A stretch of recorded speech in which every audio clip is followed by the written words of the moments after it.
Namaste and Om. Welcome to the 21st episode of this channel called Absolute Happiness.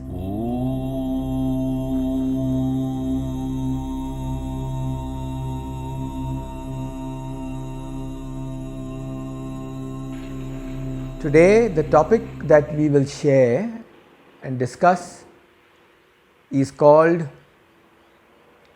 self-absorption and absolute happiness. The topic that we are going to be discussing is a twofold process where you can have a look at self-absorption as a word which is quite common in usage in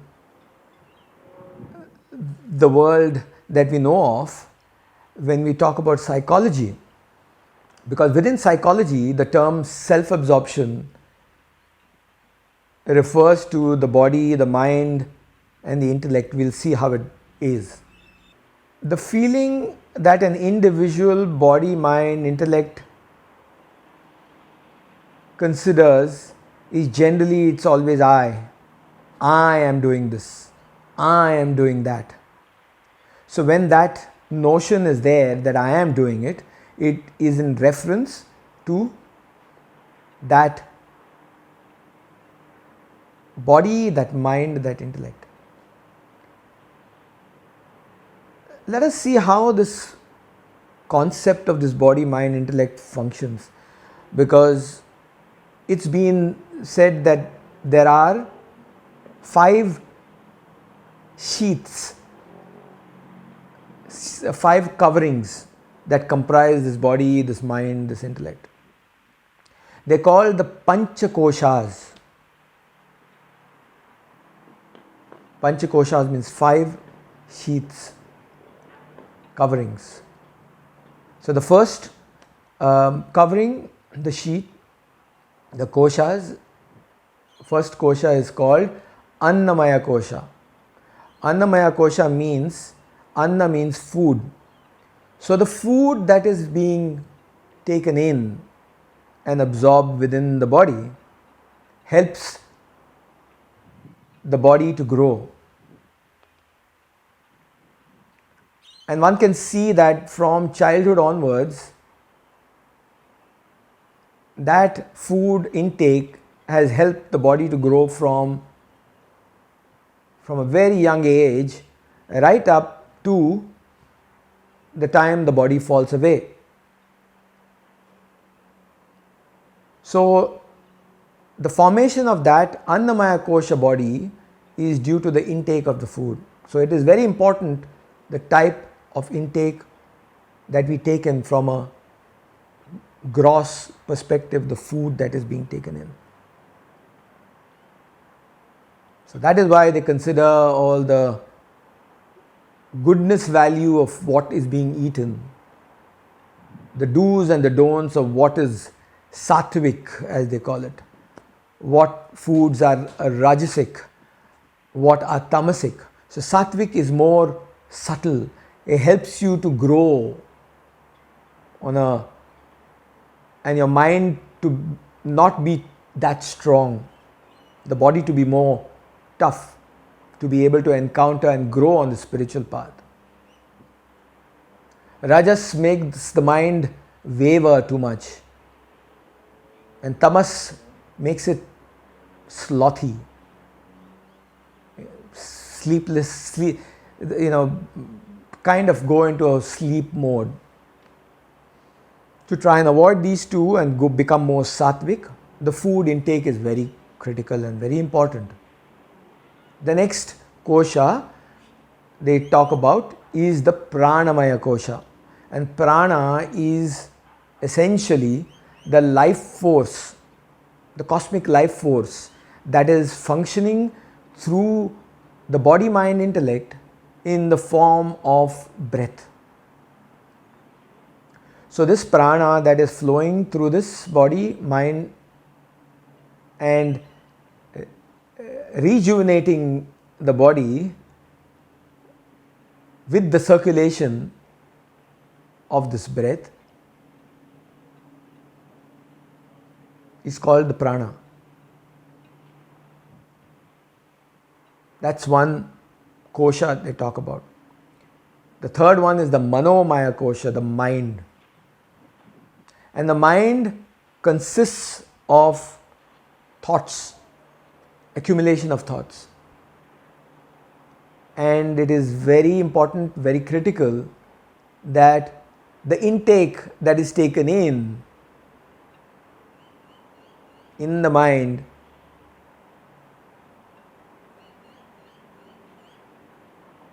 is sattvic. The mind should not be allowed to engulf itself with negativity, with things that are not required for the growth, mental peace and growth of the body and the mind. That is very important. So ultimately it's all the intake we are talking about here. Even the prana, the breath that we talk about.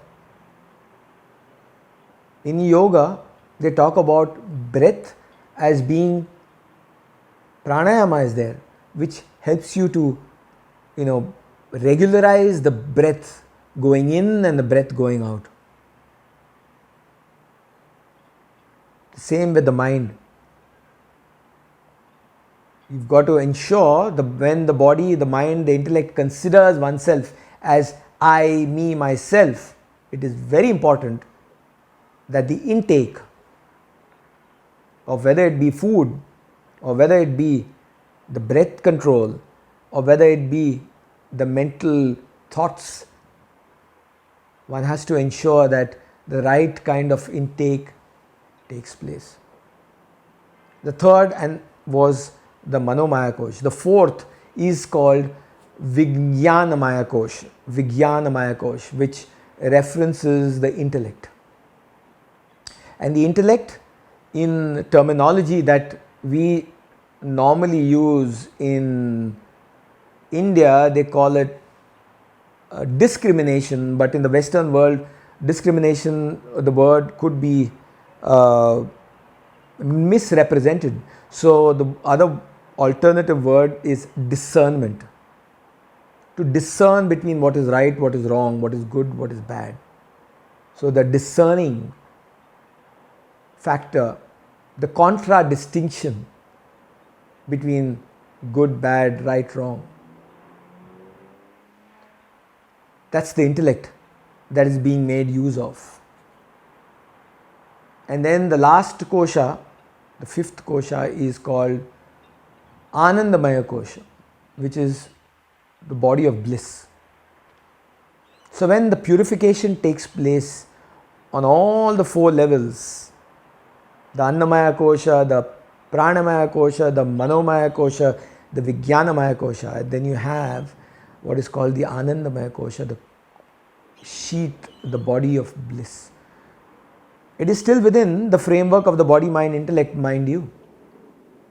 Then there is something which is beyond that, which is called Turiya,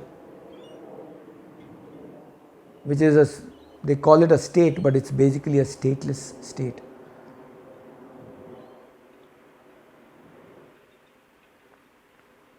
On the premise that we are talking about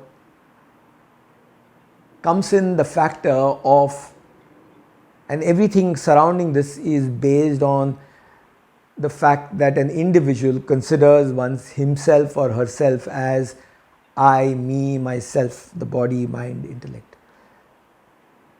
So when this happens, the ego, the I factor, the little I, becomes stronger and stronger and stronger when the association is there with this. When that association becomes stronger and stronger, there is a subtle factor of an obsession with the body mind. You can see it in the world with people when so many individuals are so kind of obsessed with themselves. They don't consider the rest of society. It's all about I, me, myself. So when that happens, one kind of becomes absorbed in the self, that little self.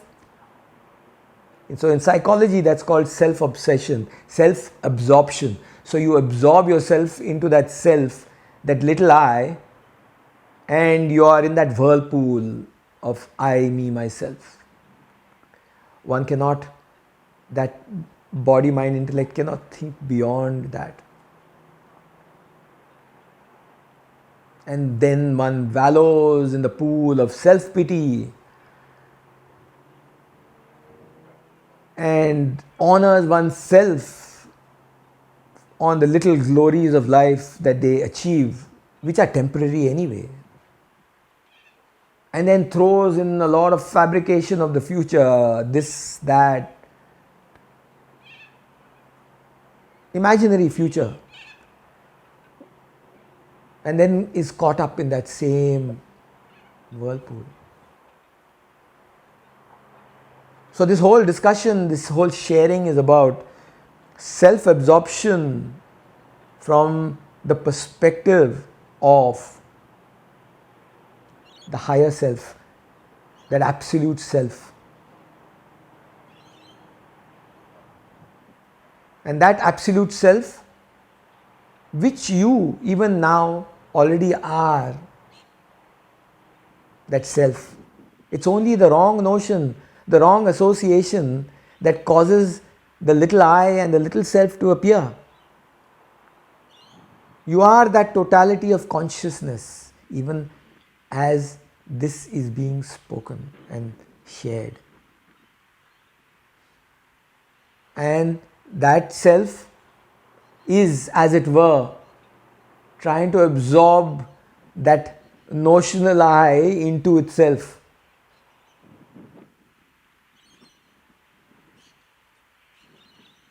You are already that, but that association causes a strange kind of a shift in paradigm, which is an illusory concept. But that individual caught up in that little self is unable to reveal one's true nature, because there's some sort of a cloud, some sort of a curtain that is formed because of that. So how do we go about using what we've just discussed to try and get into that phase of self-absorption, away from the little self-absorption, the totality of consciousness absorption? Why? Because everyone and everyone, anyone and everyone for that matter, is always but always trying to gain and wanting only one thing in life, and that is happiness. And that happiness that is being searched for is always that total and absolute happiness. But in this world of duality, the individual caught up in the quagmire of this world tends to look for limited happiness.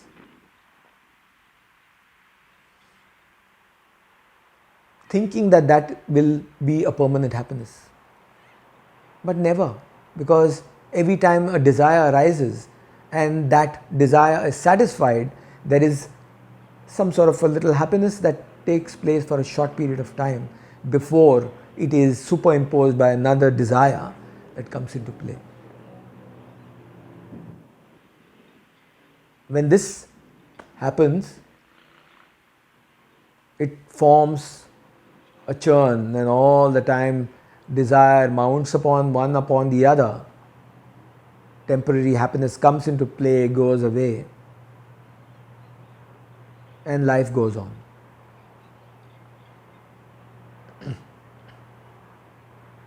When that drawing and that longing arises within that body mind to go back to that source of true happiness, absolute happiness, then forces, the cosmic forces come and work to help that individual to go back into the source. We'll just discuss how this factor of that absolute functions in society and functions as the world.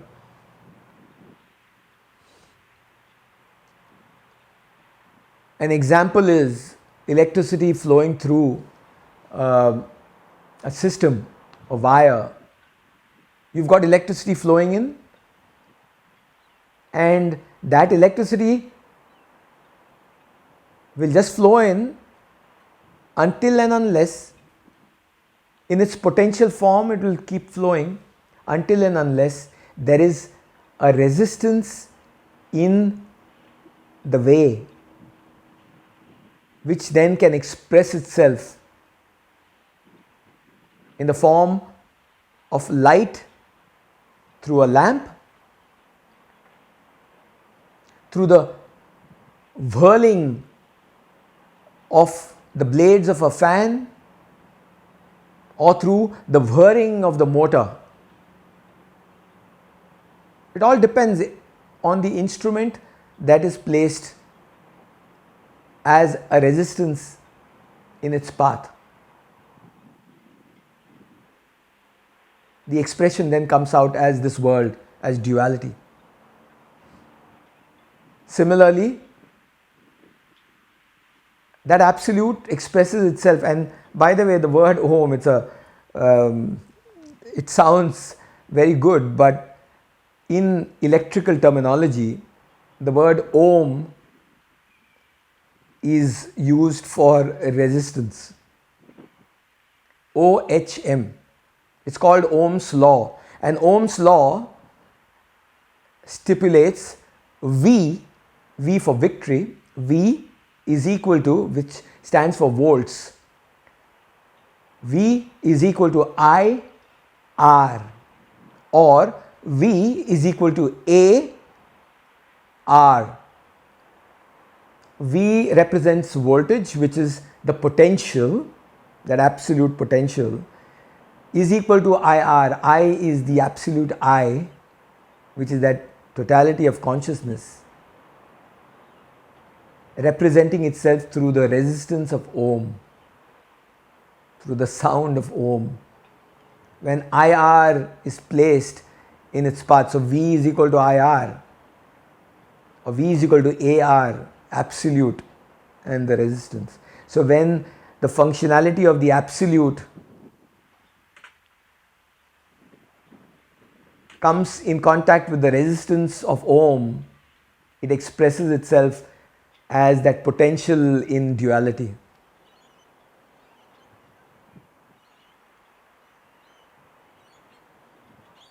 And there is no issues with that. The world functions, things happen, but the moment the doership, the I, comes into play by some strange set of events, the I forms, the cloud forms, the veil, the VIL forms. And as it grows and grows, it doubles. So the potential, which is the V, then grows into what becomes the V becomes a W. The V becomes a W, which is representing the world. because the resistance becomes very strong then. It just is not represented through that Om factor as as the lighting of the bulb, but it exasperates itself into forming the doership aspect, the I, the me, the myself, and the world is formed because there is me and the other. Duality is created, though it's not real, it's an illusory form.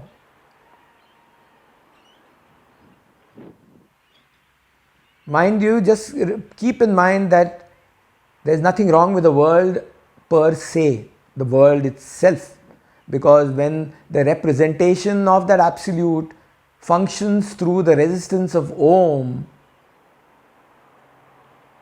functionality happens. But duality comes into play only when the little I comes into play, the doership comes into play. So this is a beautiful representation of how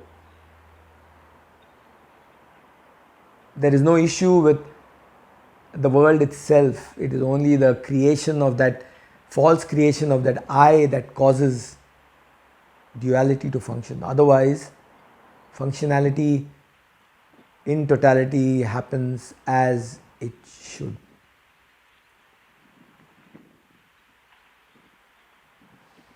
There is a saying called events happen. Events happen. Deeds are done.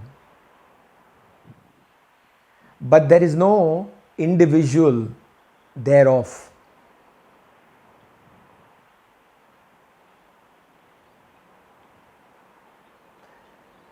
Events are happening all the time.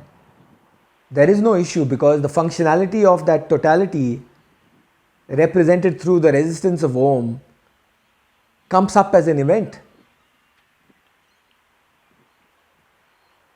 And events happen, deeds are happening. And there is no doer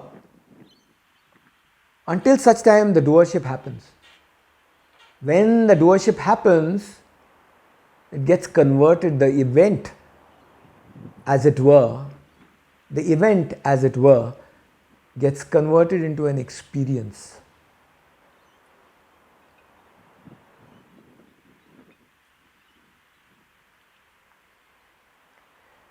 The moment an experience happens, the world of duality is created, because then you have an experiencer, something to be experienced,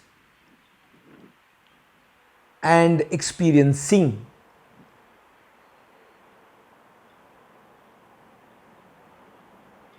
And that is valid for all the senses in that body, mind, intellect.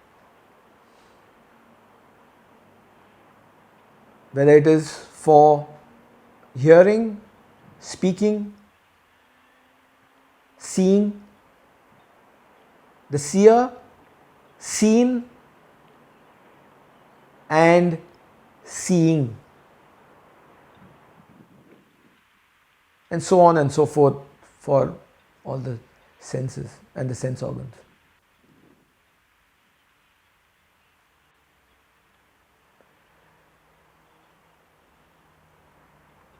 How does one come out of this quagmire of doership is the question.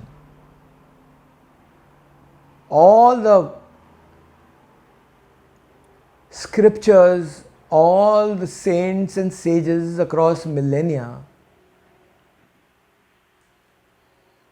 have spoken, written, said volumes and volumes of books and texts, etc. Fundamentally, the crux of the entire matter is just one and one thing, and that is how to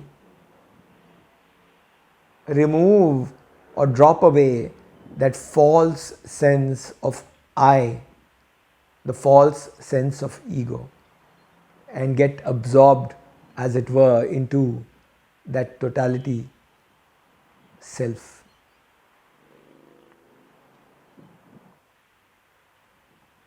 Because then there is only happiness, that absolute happiness, bliss. Functionality still happens. Events still happen, deeds still happen, but being no doership there,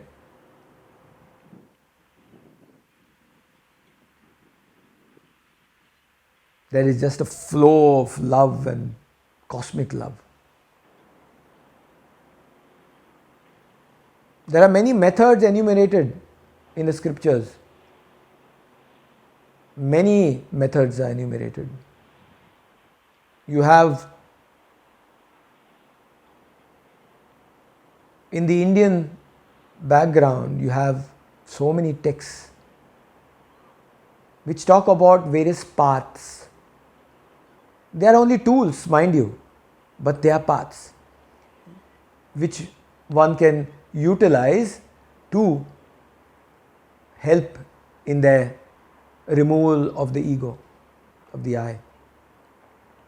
You've got what is called Bhakti Yoga, love, cosmic love.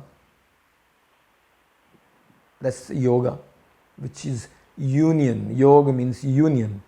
Union with whom? Union with that totality. Self-absorption. So that's bhakti. Then you have karma yoga, service. Then you have Raj Yoga. They call it the kingly yoga. Patanjali has written the Ashtanga Yoga based on that. We'll talk about it shortly. Then you have Japa Yoga, repetition of the divine name, which is very much linked to bhakti as well. And then you have Jnana Yoga, the path of inquiry, intellectual. Depending on the propensity of that body, mind, intellect, depending on the path that is given and led by that individual body, mind, because automatically that individual body, mind will fall into that, because that individual has that aspect in him or her very strong and will automatically flow into that path. A person who is emotionally oriented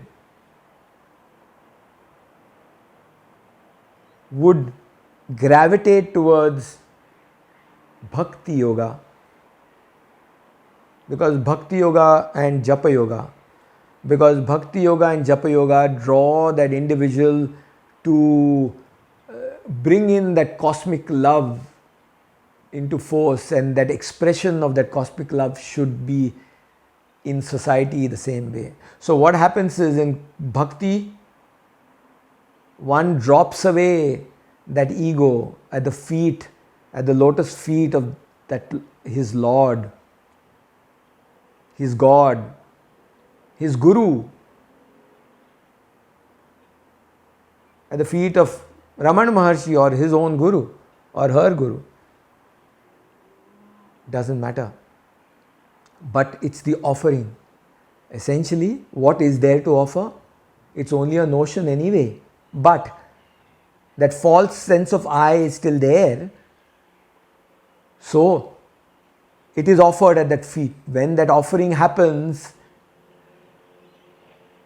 that I is not there anymore. And one revels in the glory of that cosmic love. It is the same as Jnana Yoga. The end goal is the same. Next is Karma Yoga. Karma Yoga is service. A lot of people are very service oriented. They want action. So they'll try and help people. But the moment a person helping another person does so and substantiates his or her ego by saying, I did that good deed, then that good deed is negated. Because all that will do, it will establish the ego even more. A good deed to be done, Karma Yoga is basically doing deeds without even knowing that the good deed is being done. There is a saying, Swami Shivananda of the Divine Life Society in India used to say, the right hand should not know what the left hand is giving. So when that giving happens, not necessarily monetarily, but in any fashion, when that giving happens, service oriented giving happens, without any ego, then the ego tends to melt away, blend away. And when that blend, it falls away, what remains is only bliss. What remains is only totality of consciousness. The third is Raj Yoga. And the reason why we are discussing this is so that one gets an idea about all the various avenues available to the individual who considers himself, herself as the body mind to use. Because a lot of people say, okay, all this stuff that you all talk about about cosmic consciousness, these are only words. What is the practical approach? And that is why we are discussing this. Raj Yoga is supposed to be a kingly path. One of the most difficult paths because it requires tremendous amount of effort, a tremendous amount of discipline.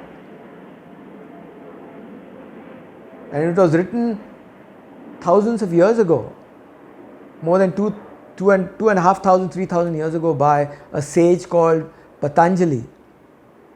And he wrote something called the Ashtanga Yoga. Ashtanga means, Ashta-anga means 8 limbs to yoga. Yoga means union with that absolute and the 8 limbs that lead you on the pathway to yoga union. Basically dropping away of the ego. And that is, we'll quickly go through it. It's called Yama, Niyama, Asana, Pranayam, Pratyahar, Dharana, Dhyan and Samadhi. So Yama are social and ethical observances of the individual.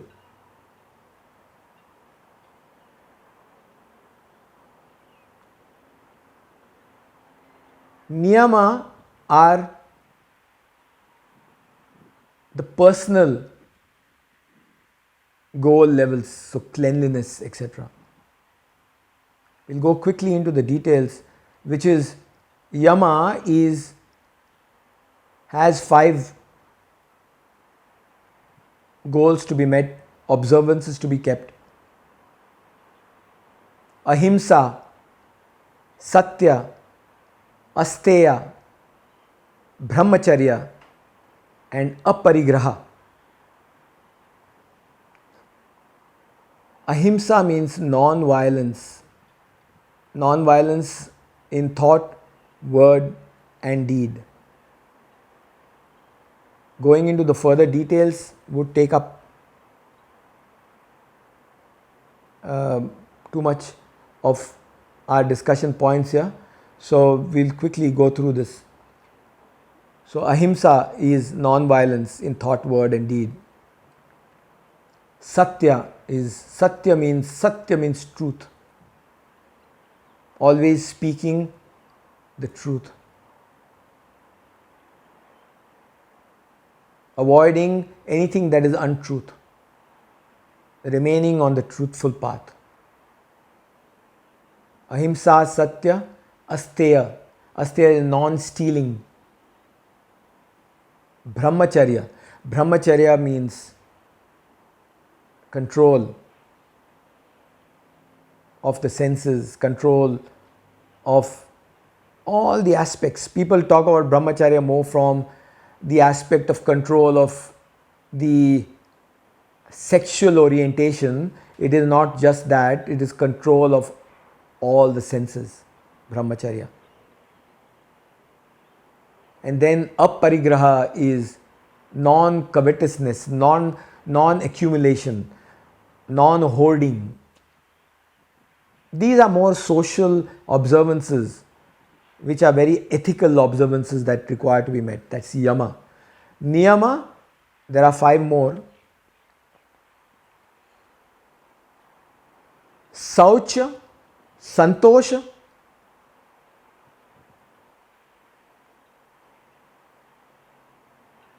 Tapas, Swadhyay, Ishwar Pranidhan. These are the 5. We'll quickly again go through these 5.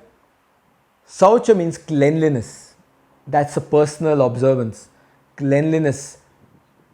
Cleanliness does not necessarily mean only from a body perspective. Cleanliness is keeping the mind clean as well. That's where we spoke about the intake that is there in the mind as well. So cleanliness in all aspects, body, mind, intellect. Saucha and Santosha. Santosha means contentment. Being contented with whatever one has and what has been offered by this cosmic reality to this individual. Not craving for this, that, more and more and more, because desires are endless. Contentment, Santosha. And then you have Tapas, Swadhyaya and Ishwar Pranidhan. Tapas is austerity. When we talk about austerity, they talk about austerity from the perspective of being austere to the point where the negative thoughts, negative aspects of anything that substantiates and establishes the ego is burnt away in the fire of austerity. That's called tapas. Not just doing physical austerities. People stand on one leg and do all kinds of things, sit in the posture of Padmasana for 2 hours, 4 hours, 6 hours. It's required from an asana perspective, but that's not austerity per se. Austerity has to be in all aspects, where in the fire of the tapas, austerity, it burns away all the negativities that are there to express that positivity, that totality, to reveal itself in its glory. Swadhyaya is the study of the scriptures, is practices that are followed. Sadhana, Swadhyaya. And then you have Ishwar Pranidhan, where it is more a bhakti oriented aspect that has been put in here, where you are doing Ishwara. Ishwara is that totality of consciousness, that God you refer to. And Pranidhan is offering oneself completely at the feet of that Lord. So this is Yama, Niyama. And then you have Asana.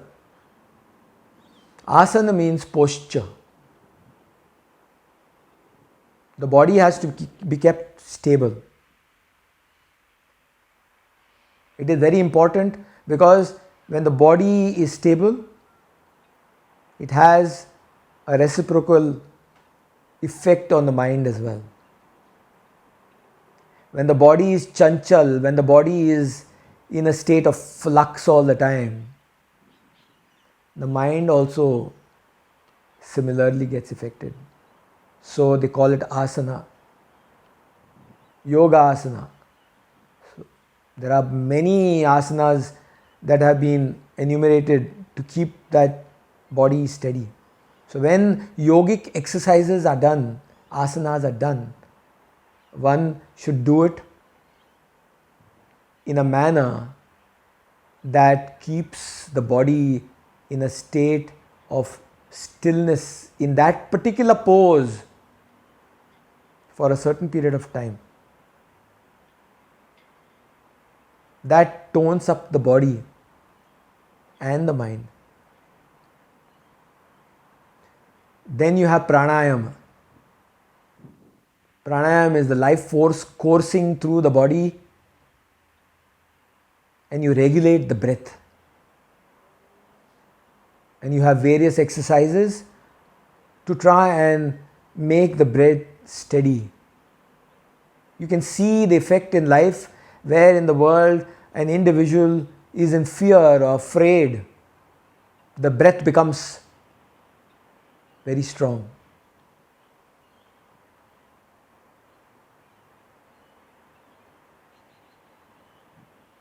When there is, even in dream, in sleep, you find when there is a dream that is scary, automatically the breath becomes heavy. You will see that in some people sleeping. They breathe heavily suddenly, all of a sudden. They're probably having some sort of a dream. Pranayama regulates the breath and lets the life force, the prana, flow through in a systematic manner, coursing through the body, giving it its maximum value. Pratyahar is sense control. Pratyahar is you take in. So seeing, when a person sees or when a person listens, there is hearing as well as listening happening. So the listening is happening, but when there is pratyahar, there is called something called withdrawal of the senses and letting it go back into the seat of where the sense organs originated from where the senses are arising from. So you withdraw it and go into its seat. So the sense organs are still hearing, but there is no listening.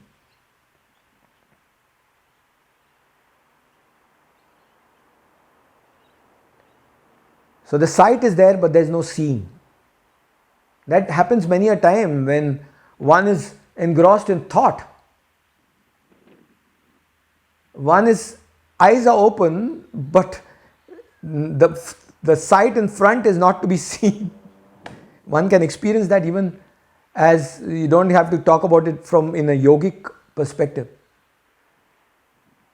When a person is very heavily engrossed in studying something or engrossed in something which he loves or she loves, there could be a noise outside, the door could be open and one will not even hear that. So that's called pratyahar. When it is done consciously, it's called withdrawal. Pratyahar. Dharana is concentration. People call it meditation, but concentration. When a person sits down, closes one's eyes and invokes that grace of that absolute bliss and lets it flow through and remains in that silence, that's concentration. Next is meditation. Meditation in today's world, it's loosely spoken about as meditation. Meditation cannot be done. Concentration can be done. Dharana can be done. Dhyan, which is meditation, cannot be done. The moment dharana, which is concentration, becomes really strong, dhyana, meditation happens, similar to sleep. You cannot practice sleep. You can only practice to try to sleep. You can count sheep, you can do your japa, you can do whatever you want.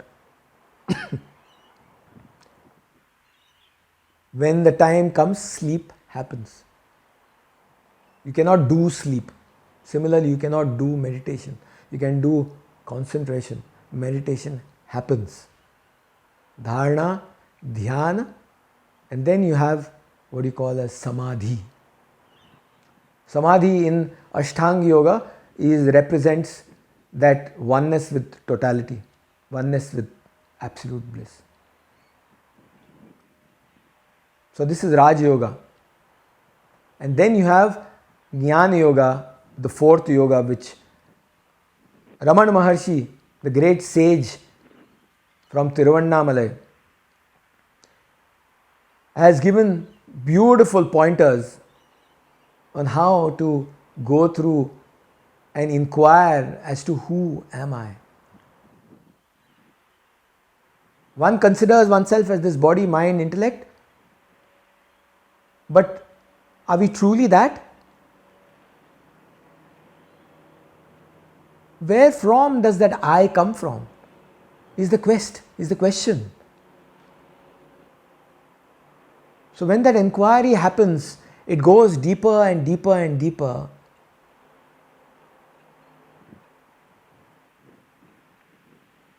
The outer world of names and forms do not necessarily disappear, but the association drops away.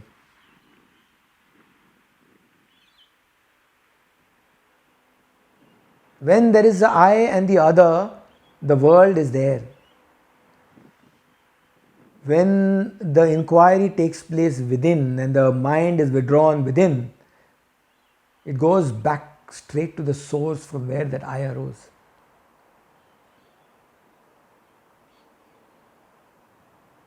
The mind does not remain a mind anymore. It dissolves into that source.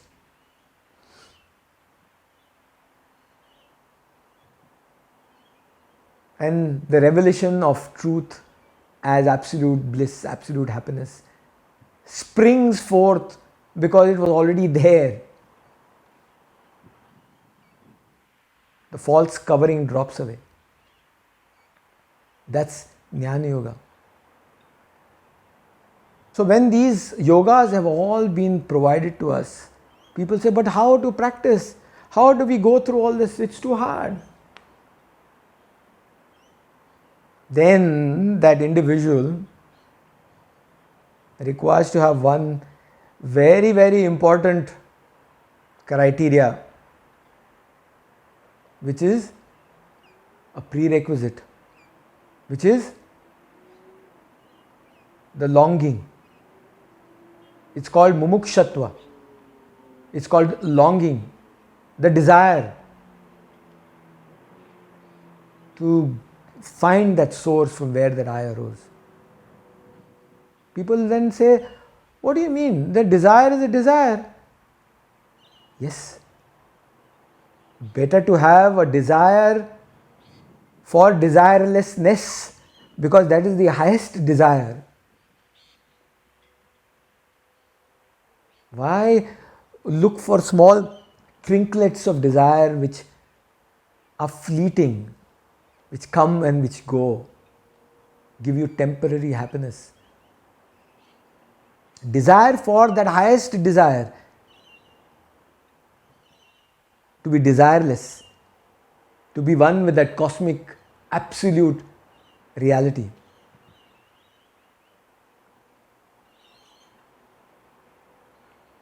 When that happens,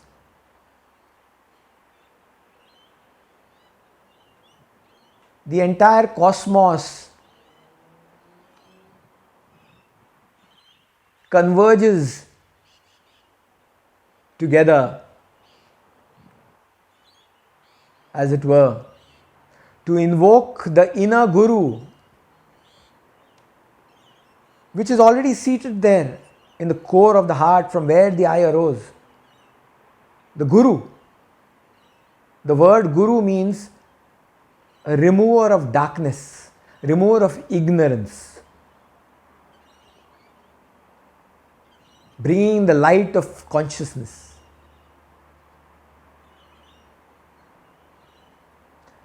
So the inner Guru is invoked. And that longing is so strong, it brings about a manifestation of an outer Guru into this world. Because many a time the individual cannot perceive that inner Guru too strong. So, an outer manifested form in flesh and blood of a Guru appears in manifestation in the world. And that outer Guru drives that aspirant, that seeker, that devotee inwards into that heart, into the source from where that I arose. Simultaneously, the inner Guru draws the seeker, the aspirant, the devotee into itself, into the source from where the I arose. It's a dual approach, and the blossoming of that aspirant takes place automatically. So that prerequisite comes in through practicing and that longing. And that this whole, all these aspects, one has to have that grace of that absolute almighty, that totality. And that absolute totality is so gracious, so compassionate, that it does not have a choice. It does not have a choice. Because it is wanting self-absorption. The self is awaiting, wanting to absorb that wandered away individual in a so-called notional quagmire of the world. It is already that, but it is waiting to absorb itself, with the individual unto itself, which then represents total and absolute happiness.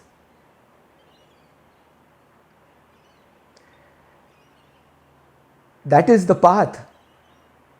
And then people say, individuals have come and said, oh, then this world does not appear. To me it is real. 1400 years ago, Jagat Guru Adi Shankaracharya had mentioned this very cryptic statement. It's called an aphorism, which says, Brahma Satya, Jagat Mithya, Jivo Brahmaiva na paraha, which means Brahma is Satya, is the truth, the absolute.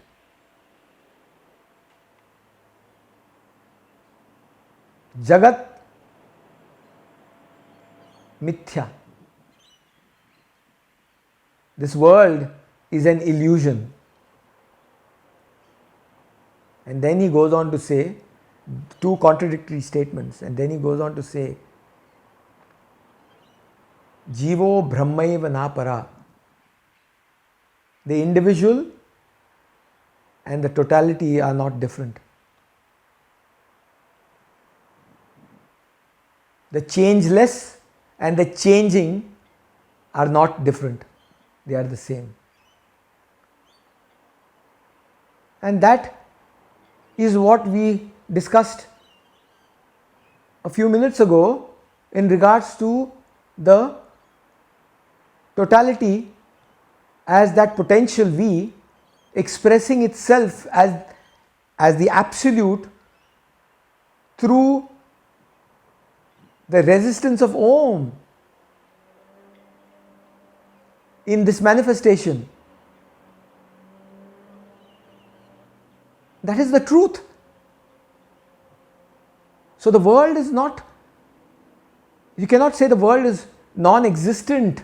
The world is there, but it's an expression of that totality.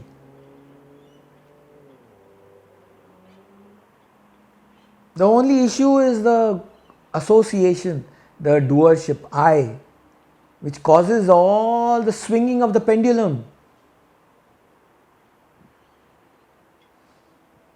When the I is there, depending on how strong that association is there, the swinging of the pendulum, depending on the amplitude of that swing, one swings from one end of the spectrum of joy to the other end of suffering. It is a must in the world of duality. Even the pendulum, you will never find that it goes to one half of the amplitude and the rest of it, it goes a little bit. It swings exactly the same amount on the other side. The same amount of joy that one revels in as the individual I, the same amount of sadness and suffering one endures based on the swing of the pendulum. The same with good, bad. When one associates oneself with good and says, I am this good person, the same amount of amplitude of the swing has to take place of the bad. So the whole idea of this is to try and reduce the swing of the pendulum. To reduce the swing of the pendulum to make it absolutely steady and in silence.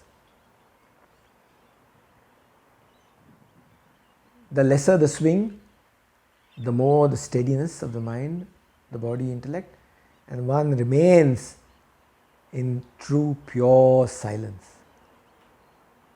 Because silence expresses itself as language.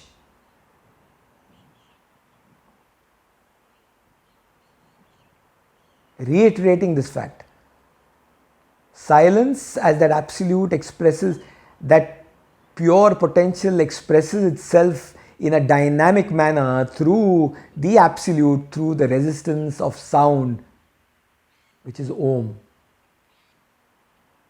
Going back to it, but it's a beautiful expression in language. So when that absorption takes place and that swing becomes minimal, silence ensues. And what is silence? Silence is SILENCE. Silence is the source, S, from where the I arose. When it is seen through the lens of infinity, through the lens of eternity. That is what silence is. That ever absolute potential,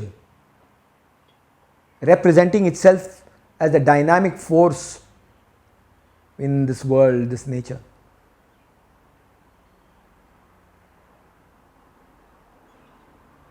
And when that ego I drops away, there is only pure joy, pure bliss, pure happiness, cosmic love, absolute happiness. Because absorption has taken place into that self. The little I is gone. So there are these words, they talk about self-realization. self-absorption, self-abidance. So these are all these words associated with self.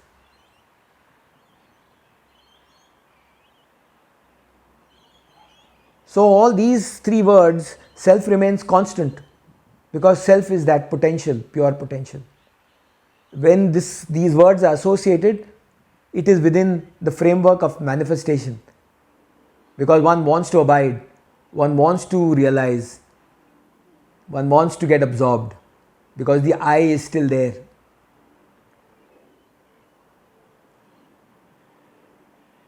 All the personalities that are there, let us do a small exercise. One can close one's eyes, or one can keep the eyes open. Let there be what you call as non-seeing, pratyahar, withdrawal of the senses.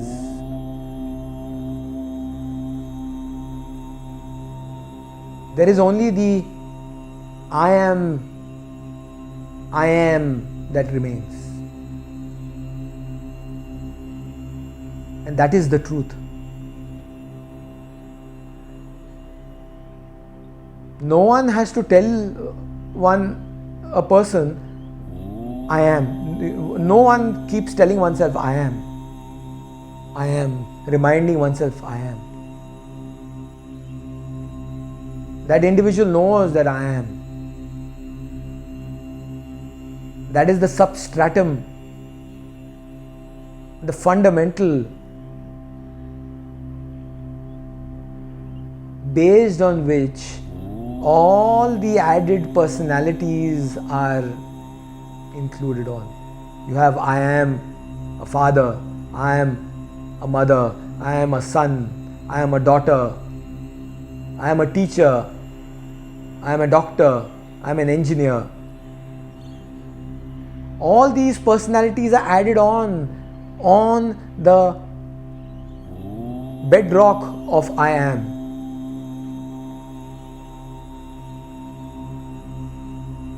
That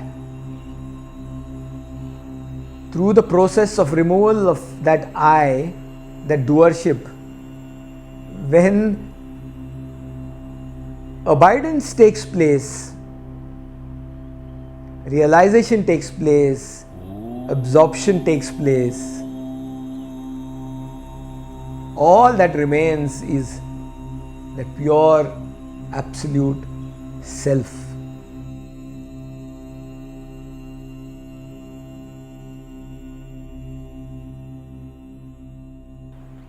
So they reference duality and reality. Duality, which is the transient reality, is that I, the ego, little I, that sees through the eye of the individual seer. Whereas reality is that I, that truth, that sees through the cosmic eye of eternity, of infinity.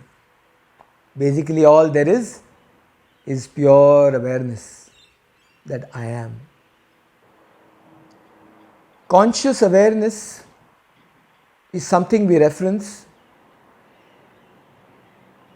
So, consciousness as manifest dynamic life appears as the Mayaic phenomenal existence in space-time causation.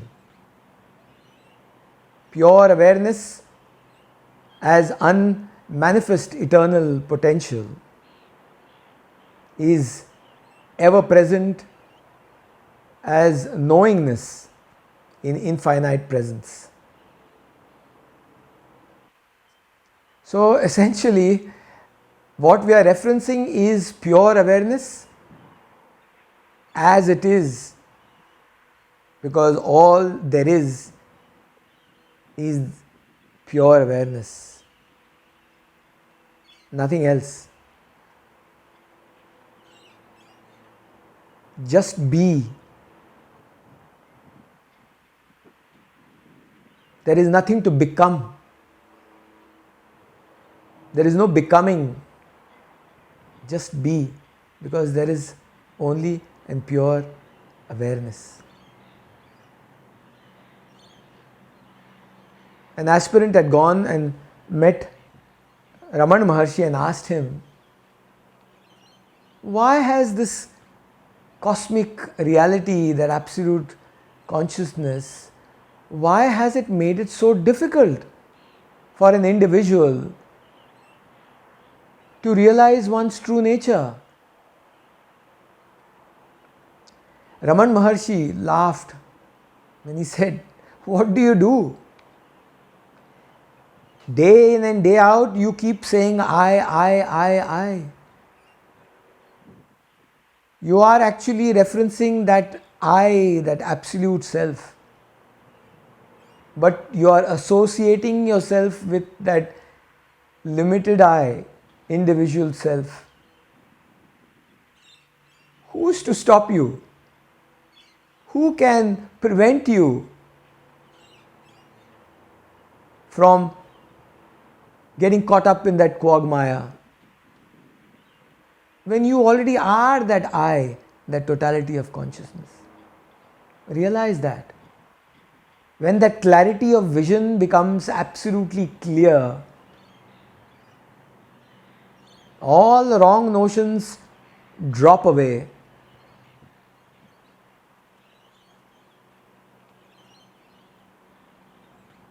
And all that remains is that pure self expressing itself as that manifested individual in dynamic life, remaining in that potentiality of pure bliss. That is what is referenced in the scriptures as Sat Chit Ananda, absolute existence, absolute consciousness, and absolute bliss. With this, let us strive on the path, because effort has to be put in. Ramana Maharshi also said this. Nisargadatta Maharaj also said it. All the saints and sages have said it. Effort is definitely required, because without effort one cannot be in a state of effortlessness.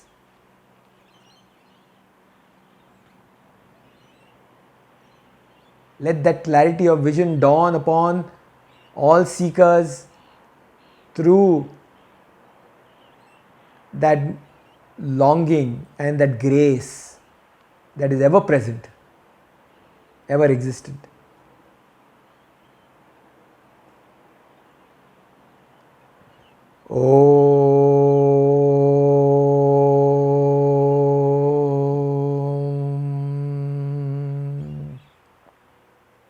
पूर्णमदः पूर्णमिदं पूर्णात् पूर्णमुदच्यते पूर्णस्य पूर्णमादाय पूर्णमेवावशिष्यते।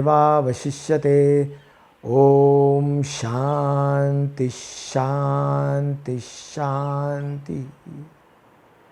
हरि ओम तत्सत्। Thank you one and all. Thank you.